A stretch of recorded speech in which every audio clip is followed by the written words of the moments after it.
Nandini Sundar and others versus State of Chhattisgarh. This case was about the constitutionality of Salwa Judum and special police officers. Judgment date is 5th July 2011 and it was a writ petition filed before Honorable Supreme Court under Section 32 of the Constitution of India.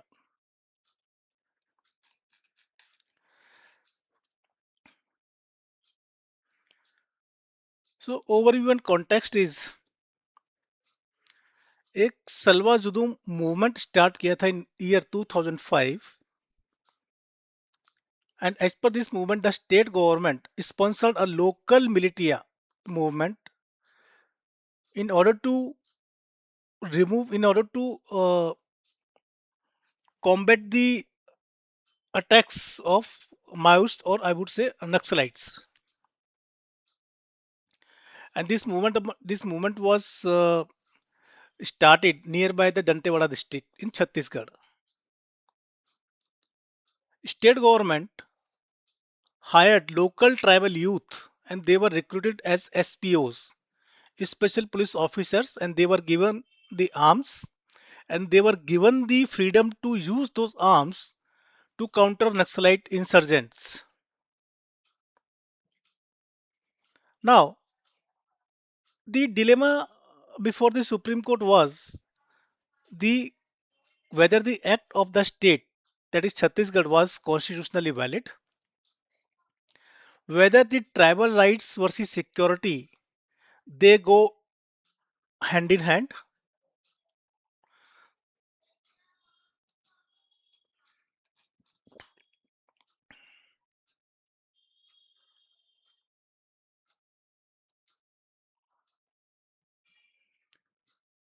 Where is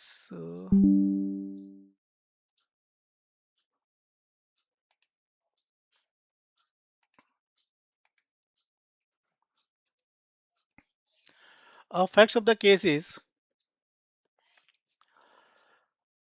Chhattisgarh में सलवा जुदूम नाम का एक anti naxalite movement start किया गया था by the state government और इस anti नक्सल movement में जो लोकल ट्राइबल यूथ था उसको रिक्रूट किया गया था as a special police officers और उनके हाथ में बंदूक थमा दी गई थी नक्सलाइट्स के खिलाफ।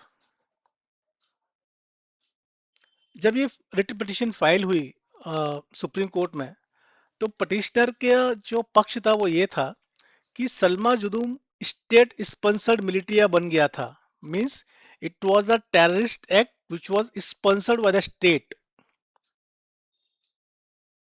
और इस मूवमेंट में जो वहां के लोकल गांव थे उनको जलाया गया था, लोगों को फोर्सिबली उनके घर से शिफ्ट किया कैंप्स में,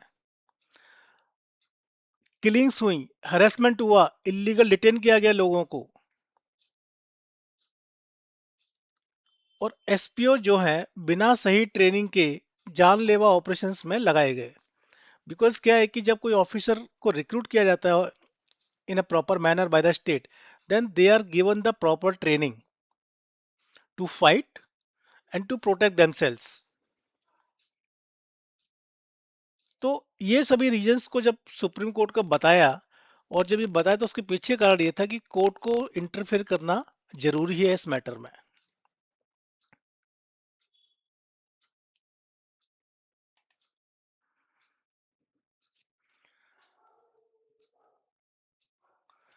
सो इसमें जो पार्टीज थी वो कौन कौन सी थी?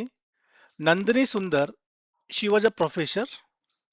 इसके अलावा कुछ एक्टिविस्ट थे, कुछ एनजीओ थे और ये पिटिशनर्स ने क्या किया था, ट्राइबल कम्युनिटी के राइट्स को प्रोटेक्ट करने के लिए ये रिट पिटिशन फाइल किया था to protect the rights of the tribal community. और जो रेस्पोंडेंट है इसमें it was a state of Chhattisgarh and the state police authorities, these were the respondents.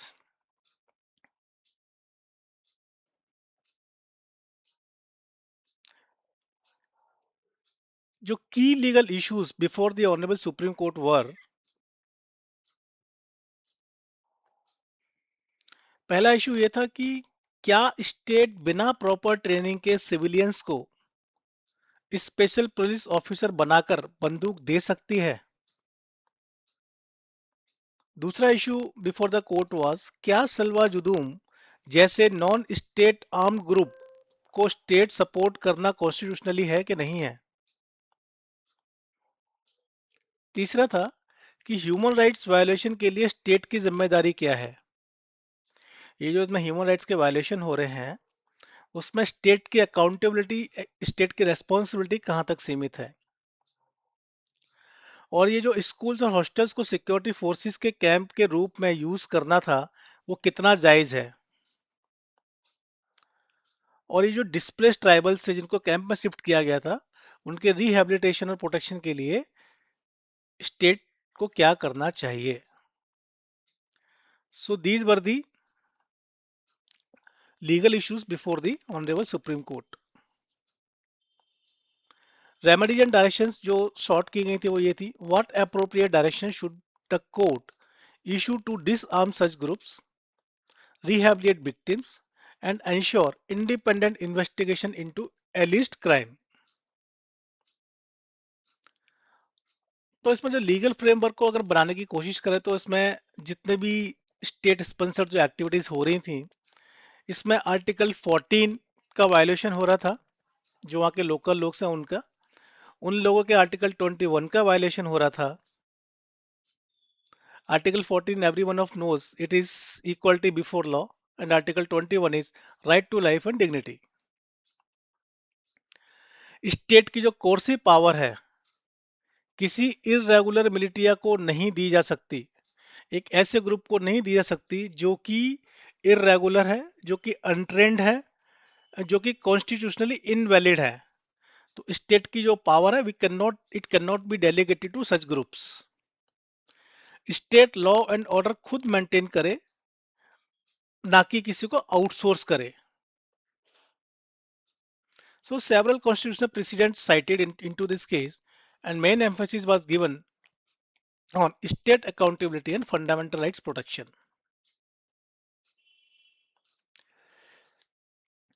अब सुप्रीम कोर्ट का जजमेंट क्या होता है फाइनली इसके ऊपर? सुप्रीम कोर्ट ने जब इस पूरे केस को सुना, पूरे केस को सुनने के बाद जो सुप्रीम कोर्ट का जजमेंट था वो ये था कि जो सलवा जुदूम मूवमेंट थी उसको बैन कर दिया। जो एसपीओस की जो रिक्रूटमेंट थी, स्पेशल पुलिस ऑफिसर्स की जो रिक्रूटमेंट थी, उसको रोक दिया गया। स्पेशल पुलिस ऑफिसर्स को जो वेपन दिए गए थे उनको वापस लेने के लिए ऑर्डर दिया गया। और जो सिक्योरिटी फोर्सेस ने स्कूल्स हो गए, हॉस्टल्स हो गए, उन पे कब्जा कर रखा था, अपने कैंप बनाए गए थे वहां पे, उनको उनसे खाली करवाया गया। So first, SPOs appointed unconstitutional. Court held that appointing tribal youth as SPOs with meager training, means with very less training and crude weapons to fight Maoists, is unconstitutional and illegal. Fundamental rights violated fundamental rights under Article 14 and 21 by exposing civilians to grave risk and treating them arbitrarily without statutory safeguards. So Article 21 was also violated. Salwa Judum, it was disapproved. State accountability was held. State must assume full responsibility for security. It cannot create a warlike situation against its own citizen under the guise of counter-insurgency. So this was the one of the bold statements of the Supreme Court in this judgment, that the state cannot create a warlike situation against its own people. Policies of the state shall cause mass displacement, and violation of human rights cannot be counter-insurgent। अब court ने judgement तो दे दिया, अब कुछ ना कुछ remedial directions भी देने थे। वो रेमेडियल डायरेक्शंस क्या क्या दिए थे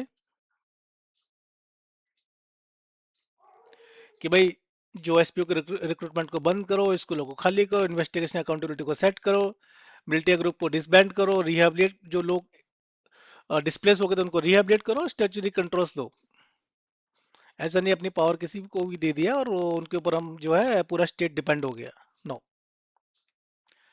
अब ये केस जो है 2011 में डिसाइड हुआ, लेकिन अब जुडिशरी और लेजिस्लेटिव जो फंक्शन तो बॉडीज है उसमें क्या हमेशा कुछ ना कुछ टकराव रहता है। कोर्ट ने जजमेंट दे दिया। अब कोर्ट के जजमेंट को ओवरकम करने के लिए पार्लियामेंट या असेंबली के अंदर लॉज बनाए जा सकते हैं। उन लॉज की रिव्यू हो सकती है, बट लॉ बना के उनको इम्प्लीमेंट तो कर ही सकते हैं। तो 2011 में supreme court declare the appointment of SPOs unconstitutional and ordered the disbanding of Salwa Judum compliance monitoring initiated. To combat this, Chhattisgarh state legislature enacted new laws to regularize former SPO जो पहले भर्ती हुआ था उनको रेगुलराइज करने के लिए नया कानून बना दिया, aiming to provide statutory backing to the cadres. Petitioners alleged that the new act was a fraud on the constitution to circumvent the 2011 order. Long running hearing on whether legislative steps violated judicial directions. तो state government ने बाद में auxiliary armed forces police law बनाया, पास किया, ताकि कुछ personnels को regularise किया जा सके, एसपीओस को। पिटिशनर ने बोला कि ये 2011 जजमेंट की वायलेशन है, तो कंटेंट पिटिशंस फाइल हुई। 2025 में सुप्रीम कोर्ट ने मैटर डिस्पोज ऑफ कर दिया और ये कहते हुए डिस्पोज ऑफ किया कि लेजिस्लेचर को लॉ बनाने का अधिकार है। कंप्लायंस रिपोर्ट कंसीडर करके केस फाइनली क्लोज कर दिया।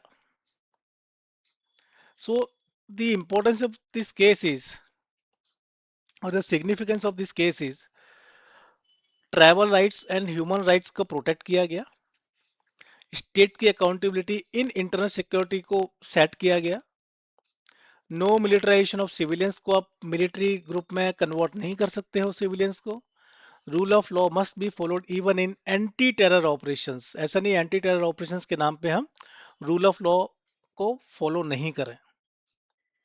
So these are the significance and legacy. Number one, limits on the militarization, state accountability, tribal rights protection, and rule of law constraints. So key takeaway from this judgment is constitutional limits on the delegation. Article 14 and 21 strictly constrain the irregular delegation of the police power. State cannot appoint poorly trained civilians to perform combat roles. Number two, non-delegable state duties. All duties they cannot be delegated to somebody else. The state cannot abdicate its core law and order responsibility to private militias or vigilant groups. Monopoly on force must remain with the state. Mandatory safeguards. Human rights safeguards, rigorous training, and clear statutory controls oversight are non-negotiable prerequisites for any auxiliary force.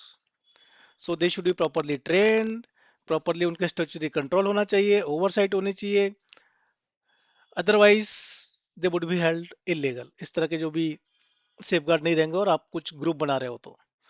Judicial remedies का जो scope है, court can order the disbanding of unlawful schemes, command the vacating of public institutions, and direct investigations into abuses.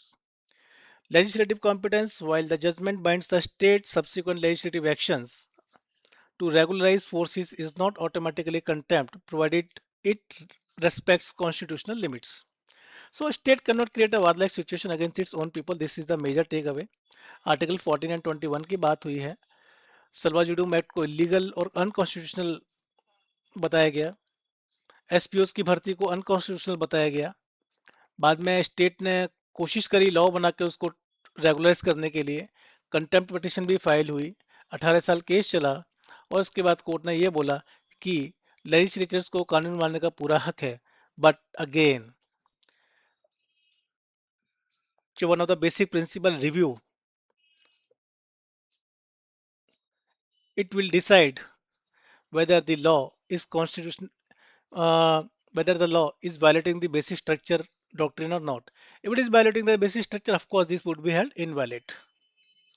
So this is about Dr. Nandini Sundar versus State of Chhattisgarh.